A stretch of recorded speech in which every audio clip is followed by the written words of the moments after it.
나는 올해 90살이 되었다.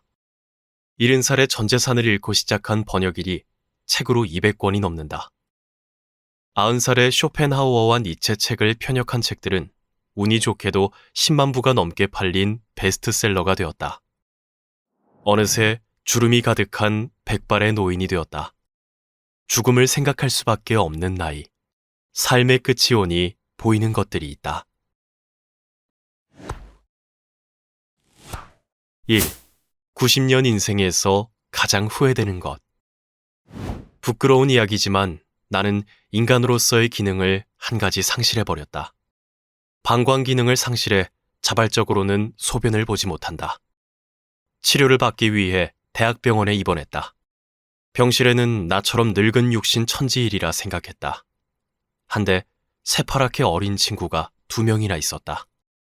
내 바로 옆자리 청년은 교통사고로 하반신 마비가 되어 죽을 때까지 소변줄을 넣어야 하는 자가도뇨 상태였다. 청년은 매일 밤 팔굽혀펴기를 했다. 잠을 청하려 하면 삐거덕거리는 쇳소리에 눈이 떠졌다. 아침에 팔굽혀펴기는 무엇 때문에 하느냐고 물었다. 청년의 반응은 나의 예상을 뛰어넘었다. 그는 씩 웃으며 말했다. 태어나면 휠체어를 타고 국토종단을 해보는 게 꿈이에요. 나는 그가 부러워졌다. 절망과 공포 앞에서도 심장이 두근거릴 만큼 내일이 궁금해지는 희망이. 6.25 전쟁이 터지기 한 달 전, 20살의 나는 단편 소설을 잡지에 응모했다. 그런데 2차 본심을 보름 앞두고 전쟁이 터졌다. 전쟁은 3년 만에 끝났고 나는 살아서 군복을 벗었다. 대학을 졸업했지만 나는 소설을 쓰지 않았다.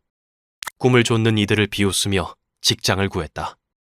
내 집을 갖게 되었지만 그 대가로 삶의 의미를 잃어버렸다. 이른의 투자 실패로 전 재산을 잃었을 때 내 곁에 남아있었던 것은 다시 글을 쓰고 싶다는 꿈 하나였다. 매일 밤 나는 후회의 몸부림을 친다. 왜 나는 그때 다시 소설을 쓰지 않았을까? 왜 병실에서 만난 청년처럼 자신의 팔을 믿고 인생을 던져보지 않았던 걸까?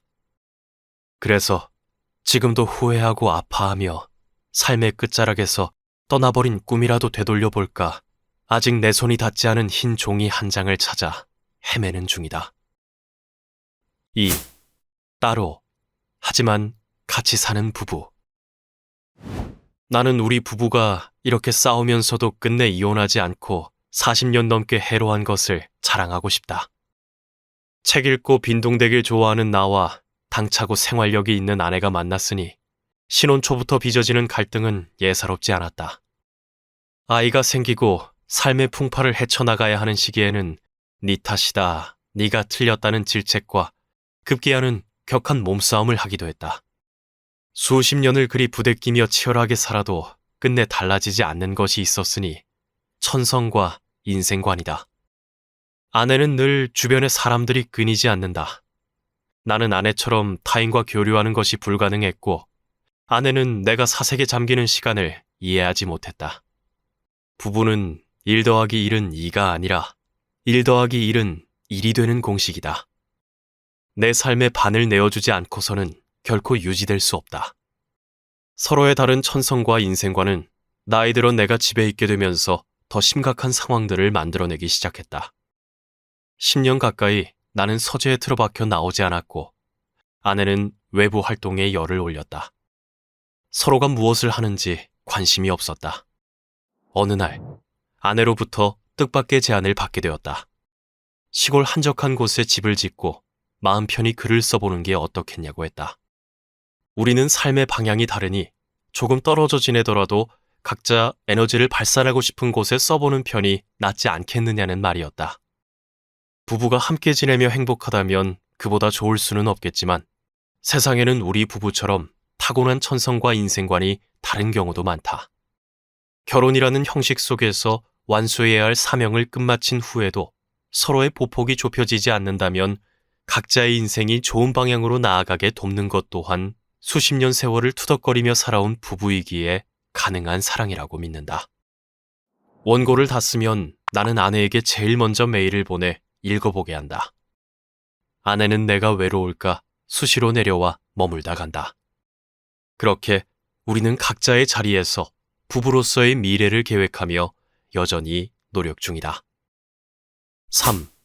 90살에도 여전히 실패를 한다. 내 나이 50에 하나뿐인 아들이 태어났다. 친구들이 손주를 보는 나이에 아버지가 된 것이다. 운동회 날 젊은 아버지들 사이에서 할아버지 취급을 받았고 아들이 10살 되던 해에는 입에 틀니를 해넣었다. 늙은 아비가 아이에게 해줄 수 있는 건 죽기 전에 돈을 물려주는 것 말고는 없다는 강박에 시달렸다. 나는 살던 집을 담보로 잡고 30년 동안 다닌 신문사에서 나온 퇴직금과 아들 대학 입학금으로 모아둔 적금을 깨서 제주도에 새로 짓는 백화점에 투자했다. 그리고 곧 IMF가 찾아왔다. 내가 살던 집은 경매로 처분됐고 아들은 대학 입시를 포기하고 입대했다. 이대로 죽을 수 없다는 일념으로 70이 넘어 번역을 하고 글을 썼다. 그동안 퇴짜 맞은 원고들이 상당하다.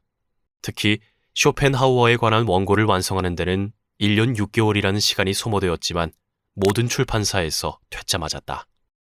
그래도 포기하지 않았다. 젊은 독자에게 도움이 될 수 있는 단락들을 추려 생활 속 철학을 다루는 것으로 방향을 바꿨다. 다행히 이 책은 큰 사랑을 받았다. 내가 발표한 책 중 실패를 겪지 않은 책은 없다. 실패를 거듭했기에 독자의 가슴에 스며들 수 있었다. 창조적 실패였던 셈이다. 아흔에도 여전히 실패를 한다. 하지만 처음의 실패가 뜻하지 않은 기회로 이어질 수 있다는 것을 잊지 않는다. 실패를 찬찬히 살펴보기만 하면 된다. 그러면 해답은 저절로 발견된다. 90의 세월이 전하는 인생 수업.